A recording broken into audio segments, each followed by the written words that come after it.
Et si je vous disais qu'une femme sur 8 développera un cancer du sein au cours de sa vie? Mais attendez, ce n'est pas tout. Et si je vous révélais que la majorité de ces cancers pourraient être évités? Oui, vous avez bien entendu. Dans les prochaines 20 minutes, je vais vous dévoiler ce que l'industrie pharmaceutique ne veut pas que vous sachiez sur le cancer du sein.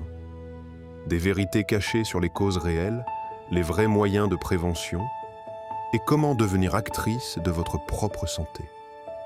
Restez avec moi, car ce que vous allez découvrir pourrait littéralement sauver votre vie. Je suis ici pour vous parler d'un sujet qui touche des millions de femmes dans le monde. 2,2 millions de nouveaux cas en 2020 selon l'OMS. En France, le nombre de cas a doublé entre 1990 et 2018. Mais voici le plus troublant. Pendant qu'on investit des centaines de millions dans le dépistage, on ne met pas un centime dans la prévention. Pourquoi? Parce que la prévention ne rapporte rien à l'industrie pharmaceutique. Aujourd'hui, je vais vous donner les clés que personne ne vous donne.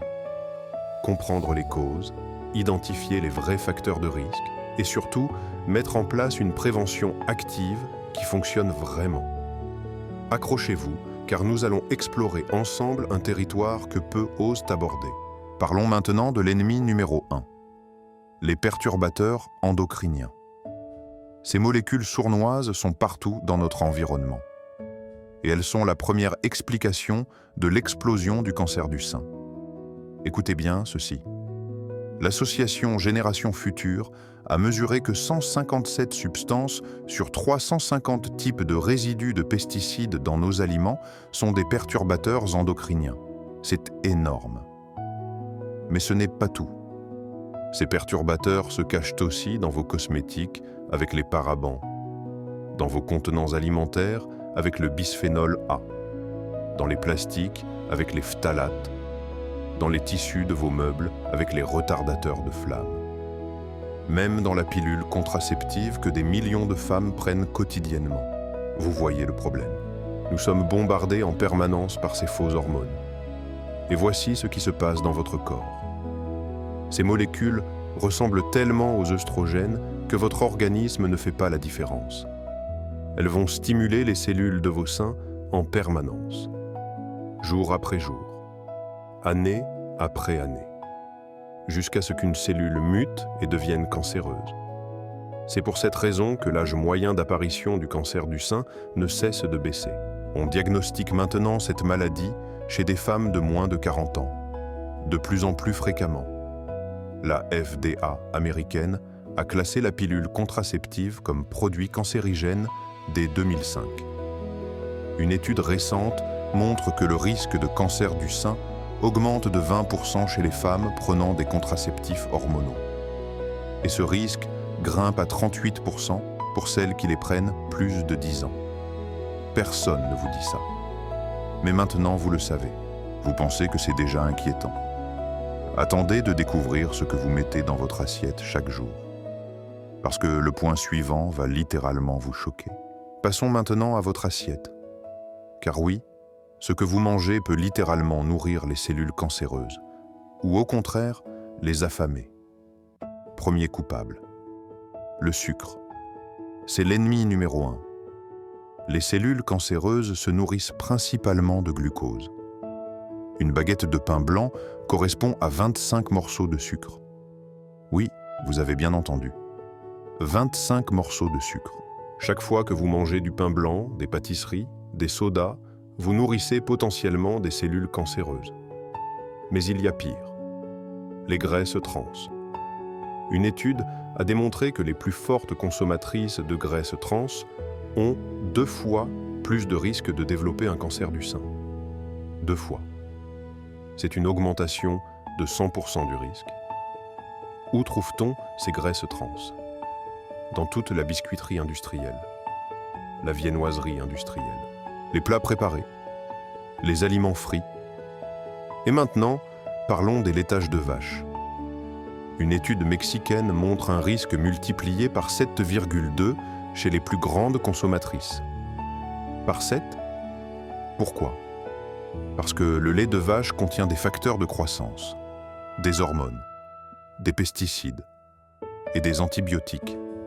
Tout ce cocktail va stimuler la croissance des cellules, y compris les cellules cancéreuses. Mais attendez, il y a aussi l'alcool, le tabac, les pesticides dans les fruits et légumes non bio. Vous commencez à comprendre le tableau. Notre alimentation moderne est un véritable poison pour nos cellules. Et le pire dans tout ça, c'est que l'obésité qui résulte de cette mauvaise alimentation augmente encore plus le risque. Pourquoi ? Parce que les cellules graisseuses fabriquent des hormones. Plus vous êtes en surpoids, plus vous produisez d'hormones, même après la ménopause. C'est un cercle vicieux. Sucre, mauvaise graisse, surpoids, plus d'hormones, plus de risques de cancer. Maintenant, vous comprenez pourquoi je dis que la prévention commence dans l'assiette. Mais alors, comment se protéger ? Comment manger pour réduire drastiquement son risque ? C'est ce que nous allons voir maintenant, et croyez-moi, c'est plus simple que vous ne le pensez. Maintenant que vous connaissez les dangers, parlons solutions, et je vais être direct avec vous. La prévention est la seule chose qui fera vraiment reculer le cancer du sein. Pas le dépistage. Le dépistage ne réduit pas le nombre de malades.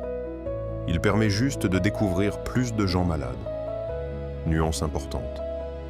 Alors, que pouvez-vous faire concrètement ? Premier pilier, réduisez drastiquement les sucres. Limitez le pain à un minimum.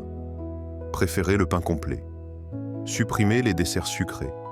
Pas de soda, jamais. Attention aux fruits, maximum 2 par jour. Deuxième pilier, chassez les graisses trans. Plus de biscuits industriels. Plus de viennoiseries du supermarché. Plus de plats préparés. Cuisinez vous-même avec de bonnes huiles. Huile d'olive, huile de colza, huile de noix, vierge, biologique, première pression à froid. Troisième pilier, augmentez les oméga 3. Poisson gras 2 à 3 fois par semaine. Sardines, maquereaux, pas de thon à cause des métaux lourds. Ajoutez des noix, des graines de lin. Utilisez des huiles riches en oméga 3. Quatrième pilier, limitez drastiquement les laitages de vache. Maximum un yaourt nature bio et une portion de fromage, AOP par jour. Remplacez par des laits végétaux. Lait d'amande, de noisettes, de riz, d'avoine, et même du lait de soja qui aurait un effet préventif. Cinquième pilier, mangez des aliments anti-cancer, le curcuma et le gingembre tous les jours, les crucifères, tous les choux, brocolis, choucroute, l'ail et l'oignon, les fruits rouges, le thé vert, 2 carrés de chocolat noir à plus de 75% par jour. Sixième pilier, privilégiez le bio, surtout pour les aliments gras, beurre, œufs, huile, les céréales complètes et tout ce que vous ne pouvez pas laver. Septième pilier, contrôlez votre poids. L'obésité double le risque de cancer hormonodépendant. Mais ce n'est pas tout. Il y a aussi l'hygiène de vie globale. L'activité physique, c'est prouvé. 30 minutes par jour ou 1 heure 3 fois par semaine réduit significativement le risque. L'équilibre émotionnel. Apprenez à exprimer vos émotions. Ne gardez pas tout pour vous. Pleurez, criez, parlez. Consultez un psychothérapeute si nécessaire. Le lien social. Ne restez pas seul. Allez vers les autres. Partagez vos peines et vos joies. C'est l'université de Stanford qui l'a prouvé. Les 2 traitements les plus efficaces pour éviter une récidive sont l'activité physique régulière et la richesse du lien social.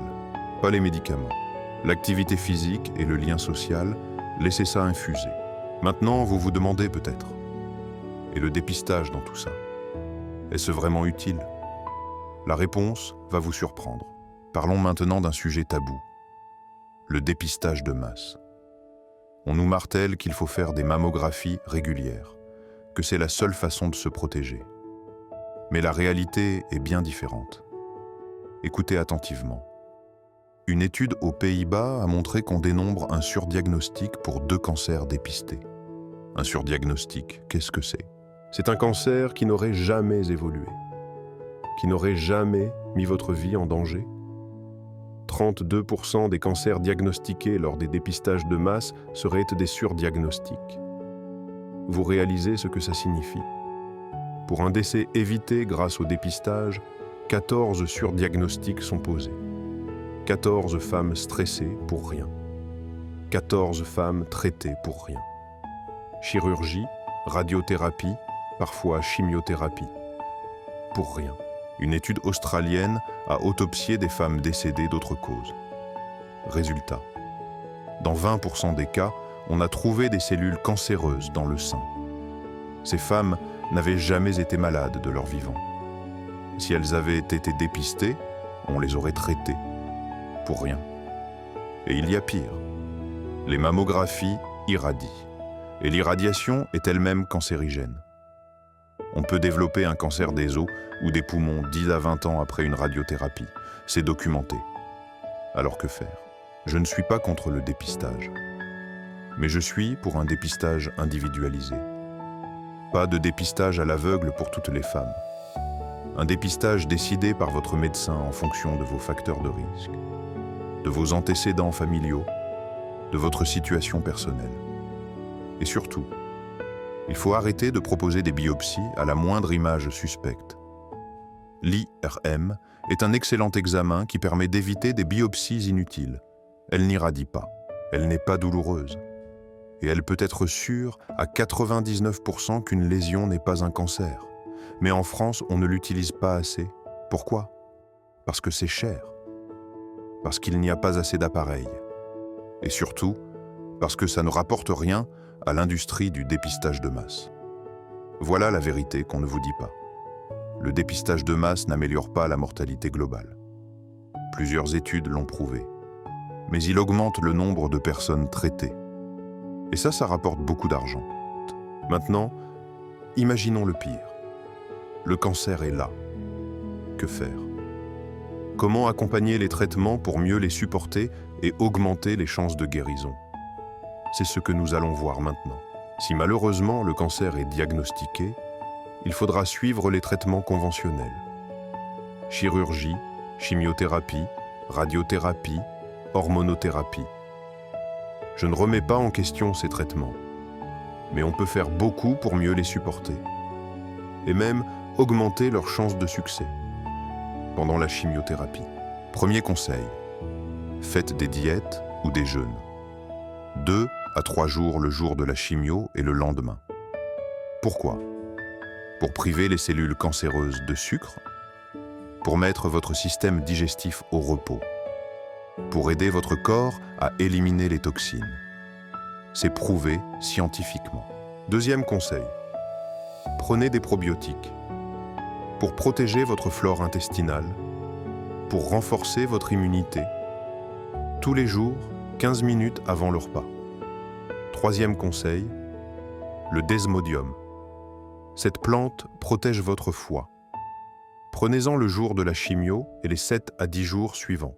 Quatrième conseil, des fragments d'ARN pour stimuler votre immunité, 3 fois par semaine en continu. Cinquième conseil, l'homéopathie. Arsenicum album 9, CH le matin, phosphorus 15, CH le soir, 3 jours avant, pendant et 3 jours après chaque cure. Pour les nausées, Nux vomica 5 CH. Pour la fatigue, Phosphoricum acidum en dose croissante. Pendant la radiothérapie, premier conseil crucial, les alkylglycérols. Ce sont des acides gras qui protègent vos tissus sains. À prendre un mois avant le début des rayons. Deuxième conseil, le ginkgo biloba, pour protéger contre les fibroses.